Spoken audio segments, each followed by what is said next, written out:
बुध ग्रह हमारे सौरमंडल का सबसे छोटा ग्रह है। यह सूर्य से बेहद ही नजदीक है और इसका तापमान भी किसी आग के गोले जैसा ही है। सभी ग्रहों के मुकाबले हमने इसे बेहद ही कम खोजा है। पर क्या आपने कभी यह सोचा है कि आखिर इस ग्रह पर आपका एक दिन कैसे बीतेगा? क्या होगा जब आप बुध ग्रह पर अपना कदम रखेंगे? बुध ग्रह की हमारे सूर्य से दूरी सिर्फ 5 करोड़ 80 लाख किलोमीटर की है, जो कि इसके ऑर्बिट को हमारे सन के ग्रेविटी व्हील में काफी अंदर तक रखता है। सूर्य से इसकी नजदीकी के चलते लोगों को ये किसी तपते हुए लाल गोले जैसा जरूर लग सकता है, पर वास्तव में ये लाल रंग का नहीं है।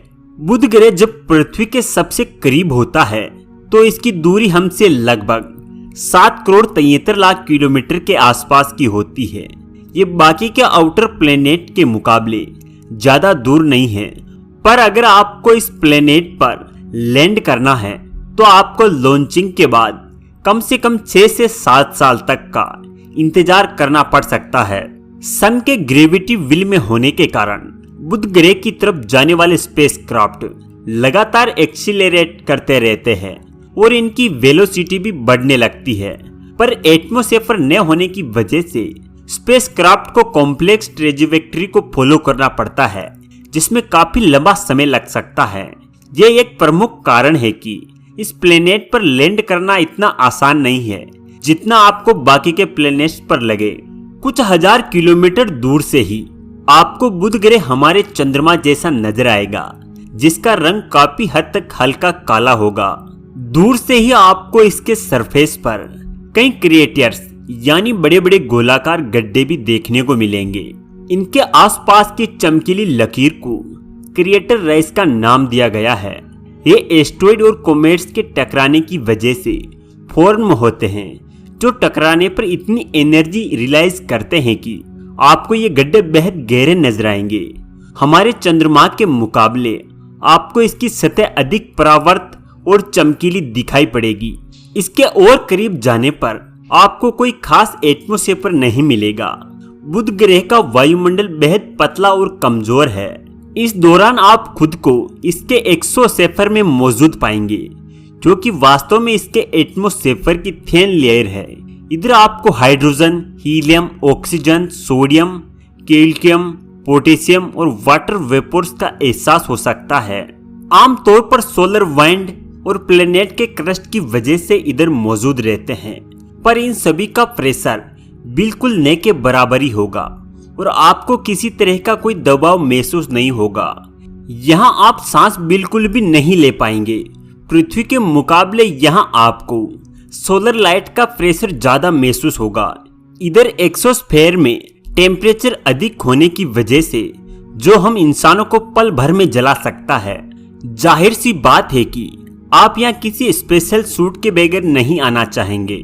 बुध ग्रह के सरफेस पर लैंड करने के बाद सबसे पहले आप इसकी कम ग्रेविटी का अनुभव करेंगे। पृथ्वी के मुकाबले इसकी ग्रेविटी लगभग 38% के करीब है। आप यह हल्का तो महसूस करेंगे ही, साथ ही कम ग्रेविटी की वजह से आपकी हड्डियां और मांसपेशियों पर इसका बुरा असर पड़ेगा। आपको चलने में दिक्कत हो सकती है और समय के साथ साथ इसके गंभीर प्रभाव भी आपको देखने पड़ सकते हैं। हमारी पृथ्वी के मुकाबले आपको यहाँ सूर्य लगभग 3 गुना ज्यादा बड़ा दिखाई देगा, जिसकी चमक भी लगभग 7 गुना तक बढ़ चुकी होगी। ये नजारा आपको हैरान कर सकता है। एटमॉस्फेयर न होने की वजह से यहाँ सनलाइट सेक्टर नहीं कर पाएगी, जिसका मतलब ये है कि आपको यहाँ आसमान एकदम काला ही नजर आएगा और साथ ही उसमें दिखाई देने वाले तारों की चमक भी फीकी पड़ चुकी होगी। सबसे विचित्र बात तो ये है कि यह सनराइज और सनसेट यानी सूर्योदय और सूर्यास्त सबसे अलग दिखाई देगा। आपको सनसेट ईस्ट यानी पूर्व दिशा से उगता हुआ तो दिखाई देगा, पर थोड़े समय के बाद ये आसमान में ही रुक जाएगा। ये वापस जाते हुए आपको उल्टी दिशा यानी कि पश्चिम से फिर उगता हुआ दिखाई देगा और फिर उसी दिशा में ये अस्त हो जाएगा। आपको भले ही इस बात पर यकीन नहीं हो, पर सच्चाई तो यही है।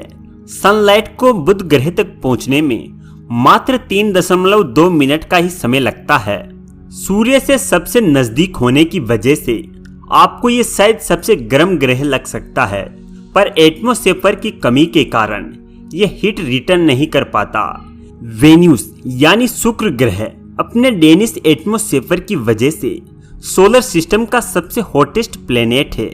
बुध ग्रह पर एटमॉस्फेयर न होने के कारण आपको यहाँ एक्सट्रीम टेम्परेचर स्विंग यानी तापमान में होने वाले असामान्य बदलावों से भी गुजरना पड़ेगा। यहाँ दिन का तापमान 430 डिग्री सेल्सियस तक जाता है, जो हम सभी एक्सेप्ट कर सकते हैं, पर यहाँ रात का तापमान -180 डिग्री सेल्सियस तक गिर जाता है, जिसकी उम्मीद आपने बिल्कुल नहीं की होगी। ऐसी टेम्परेचर कंडीशन में सर्वे करना लगभग असंभव ही है। यहाँ आपका एक साल पृथ्वी से लगभग 88 दिनों में ही खत्म हो जाएगा।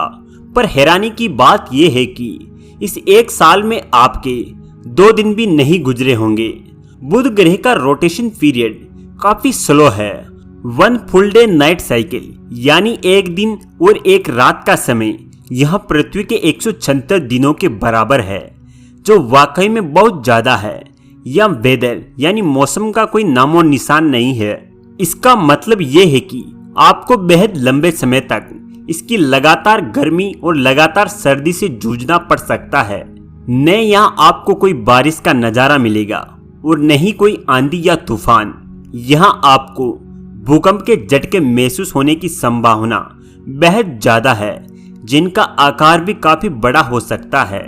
इसकी वजह यह है कि ये प्लेनेट 85% अपनी मेटेलिक कोर से भरा पड़ा हुआ है, जो मोल्टेन स्टेट में पड़ी हुई है।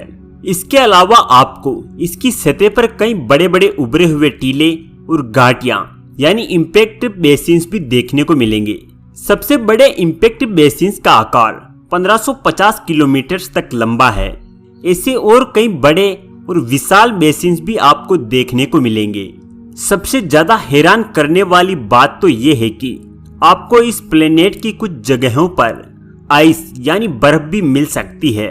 ये बात शायद आपको हजम न हो, पर मैसेंजर मिशन ने वैज्ञानिकों को इस बात के कई ठोस सबूत दिए हैं। दरअसल अपने ऑर्बिट एंड एक्सेल रोटेशन के चलते बुध ग्रह के कुछ अंदर के क्रिएटर्स पर डायरेक्ट सनलाइट नहीं पड़ती, जो इन्हें लंबे समय तक अंधेरे में रखे हुए हैं। ये आमतौर पर इसके पोल्स पर ही मौजूद रहते हैं।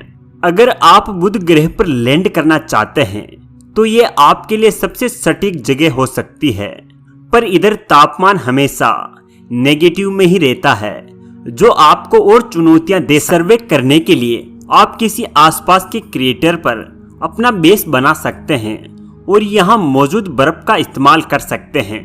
स्पेसक्राफ्ट के सिग्नल्स के मुताबिक अगर आप बुध ग्रह से पृथ्वी तक कोई मैसेज या सिग्नल भेजेंगे तो इससे रिसीव होने में कम से कम 5 मिनट का समय लग सकता है। या सबसे दुखद बात आपके लिए ये होगी कि आप पृथ्वी की तरह यहाँ चंद्रमा का नजारा नहीं ले पाएंगे। टेक्निकली बुध ग्रह पर सर्वे करना पॉसिबल जरूर है, पर यह हमारे लिए समय और कई रिसर्च की दिक्कत पैदा कर सकता है।